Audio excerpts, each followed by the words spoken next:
Bueno, hay personas que son referentes en la vida de muchos de nosotros y da gusto hablar con ellos para tener una evaluación, un mensaje sobre la realidad que estamos viendo. Nos ayudan a pensar y es un ejercicio que hacemos habitualmente en este programa. Para mí, por ejemplo, una persona que es una referente es Norma Morandini, periodista, escritora, con una larga trayectoria en la Argentina. Buen día, Morandini, un gusto saludarla. ¿Cómo está? Buenos días, ¿cómo estás? Gracias por su ponderación. Bueno, la verdad que lo siento, lo he vivido a lo largo de la vida y hay una trayectoria que tiene que ver con una línea de conducta en materia de periodismo, en su caso también con convicciones políticas fuertes, integrando el Congreso. Y hoy estamos viviendo un momento raro, se puede decir, en Argentina, algunos a favor, otros en contra. Para mí, es una época bisagra, puede ser que sea una transición y que por eso sea raro, pero apareció esto de la censura pedida a un juez y que el juez avaló y me hizo acordar aquellos tiempos de Tato Bores y la jueza Barabarudía, ¿no? Y usted en aquella época estaba muy activa y hablar de estos temas en la Argentina de hoy, bueno, nos traen a épocas feas.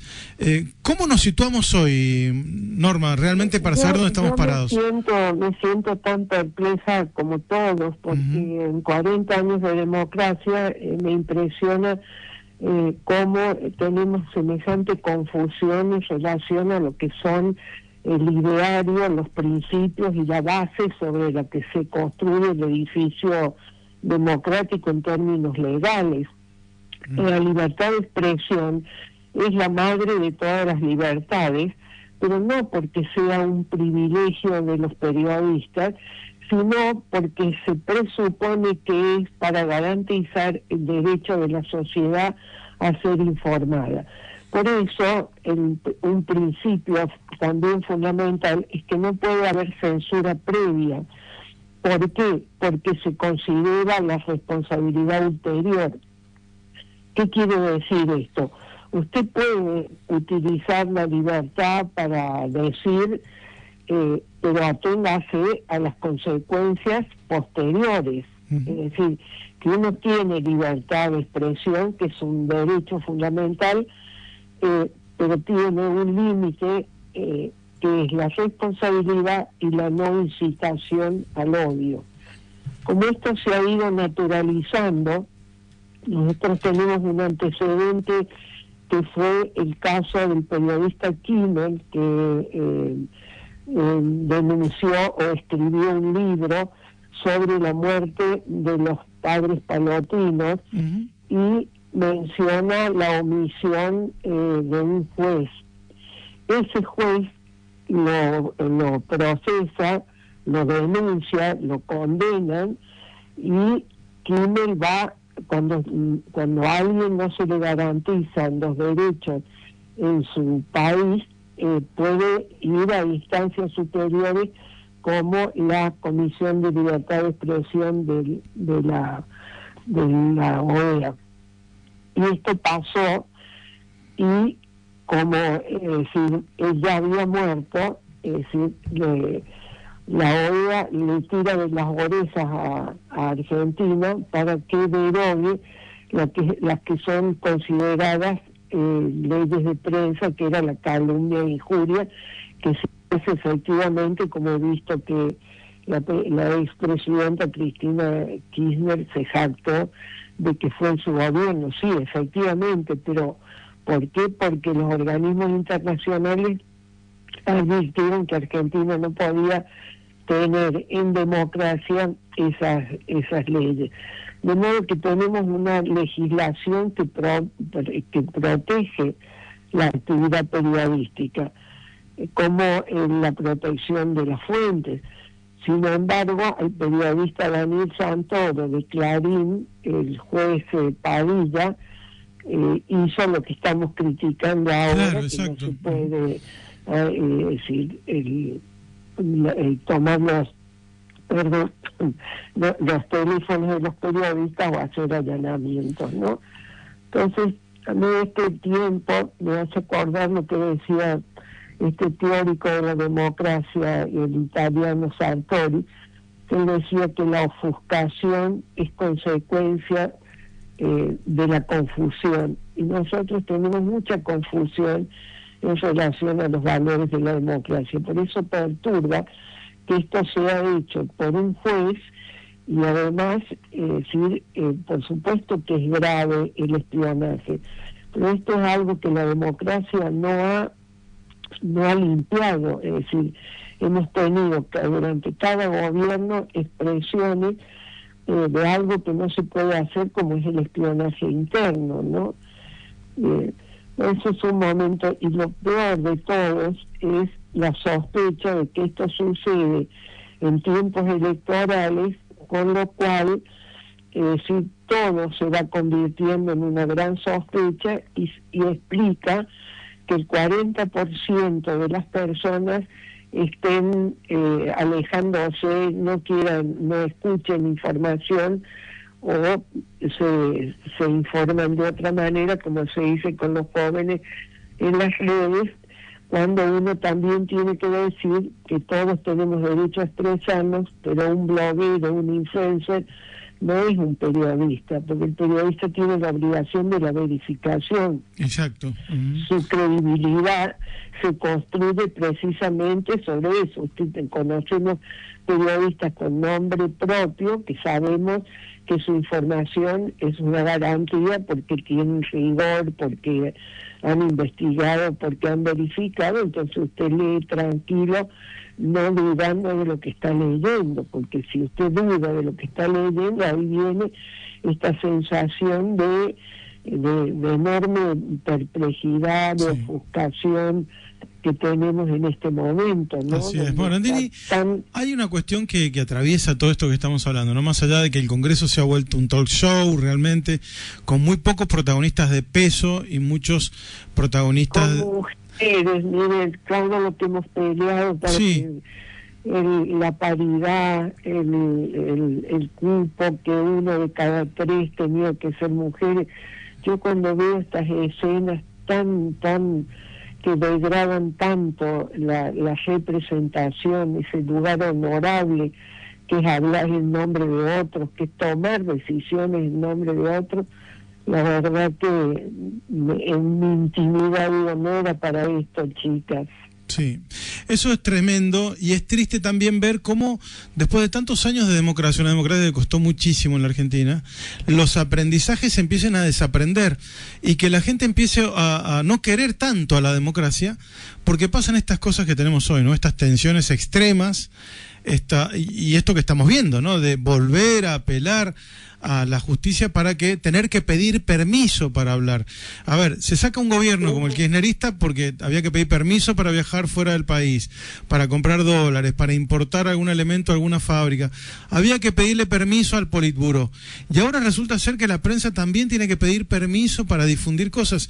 Es como que la democracia pone reversa, ¿no le da esa sensación? Y es triste. Hemos mal aprendido. La democracia comenzó de la manera más auspiciosa, que fue recuperando la ley y la justicia, como fue el juicio a las juntas, que ahora se cumplen 40 años, y si uno pone los ojos en esa época se va a dar cuenta cómo todo fue fortuito y afortunado, porque hubo personas que cumplieron con lo que les tocó en su momento sin saber cómo se hacía, que era la primera vez, pero que cumplieron con su responsabilidad.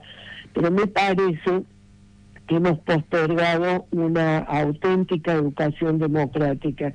Y después vino el kirchnerismo, que sí adoctrinó, no educó a los jóvenes, decían los jóvenes de la liberación. Y yo siempre me preguntaba, ¿liberarse de qué?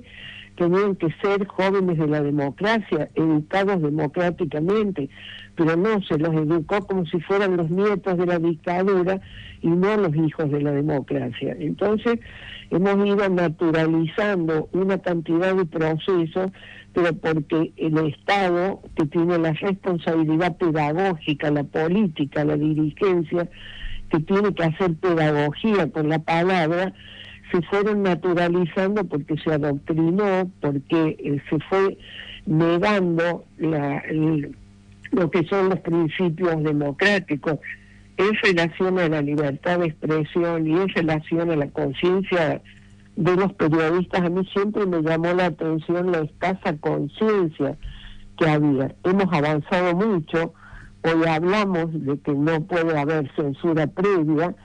En la época fue la creatividad de Tato Bores, y hablamos del episodio que hubo en la televisión, que fue una forma, como pasa en Argentina, que el humor dice por lo que no decimos en seriedad. Pero lo que tendríamos que haber hecho en su momento es hablar de qué es una censura previa, porque yo escucho ahora colegas que se ponen un poco incómodos y dicen, no, pero usted no puede divulgar lo ilegal. Por supuesto que no se está diciendo que hay que hacer cosas ilegales. Lo que se dice es que usted tiene libertad de decir, pero aténgase a las consecuencias de la responsabilidad ulterior. Es a posterior. El juez tiene que probar toda la denuncia. Y además la sociedad tiene derecho a saber de qué estamos hablando, y no esto que se trata de decir, bueno, no hable de esto, entonces si no hablo de esto, ¿por qué no quiere que yo hable de esto? ¿No? Todo es una sospecha y se va rompiendo lo que sostiene la convivencia, que es la confianza. Si usted no puede confiar en las autoridades, si desde la máxima investidura usted recibe descalificaciones, insultos, negación del otro, es decir, la democracia no es delito pensar de derecha y no es delito pensar de izquierda. Lo relevante es que nos respetemos siempre en el marco de la democracia, y esto es lo que está lastimado, ¿no? Es así, es así.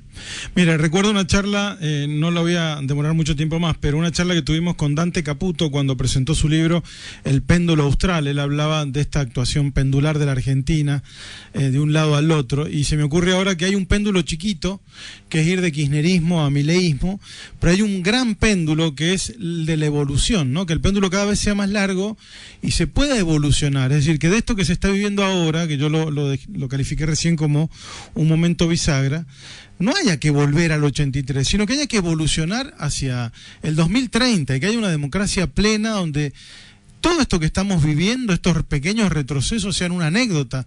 ¿Usted es optimista en cuanto a esta evolución de la democracia en la Argentina o es pesimista?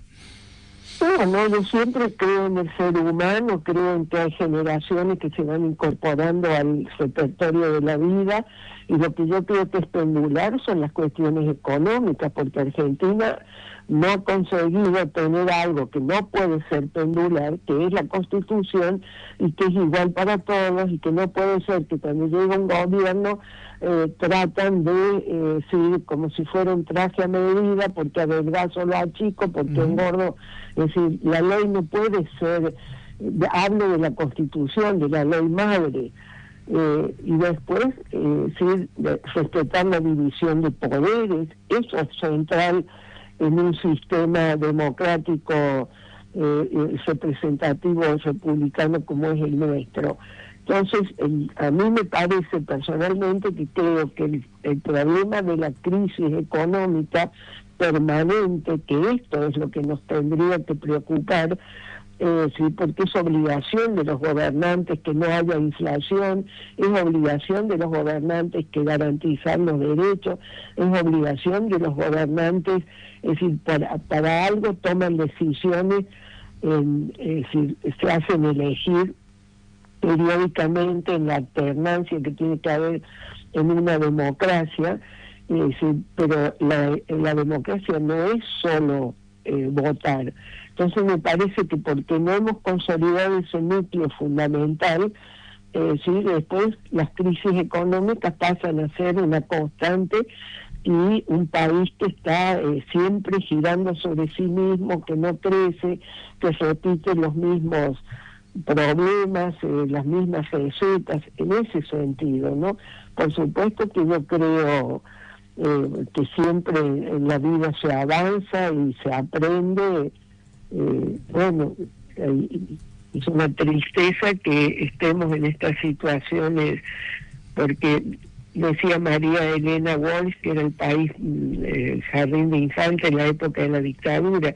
Yo creo que estamos en un estadio de adolescencia, nadie asume la responsabilidad, siempre se está echando la culpa al otro, no educamos. Nadie habla de educación, la educación fundamental para estos jóvenes que se van incorporando al repertorio de la vida es que tienen que saber que tienen el privilegio de vivir en libertad, pero tienen que desarrollar también la responsabilidad que es vivir con esa libertad. Y la responsabilidad es no lastimar al otro, la responsabilidad es hacerse cargo de los errores, no estar siempre poniendo culpas en los otros. Y usted decía mileísmo y kirchnerismo, no puede haber ismos, los ismos son sectarismo, la democracia es plural, es diversa, convivimos todos tenemos derechos siempre y cuando nos respetemos y respetemos el límite fundamental que es la ley.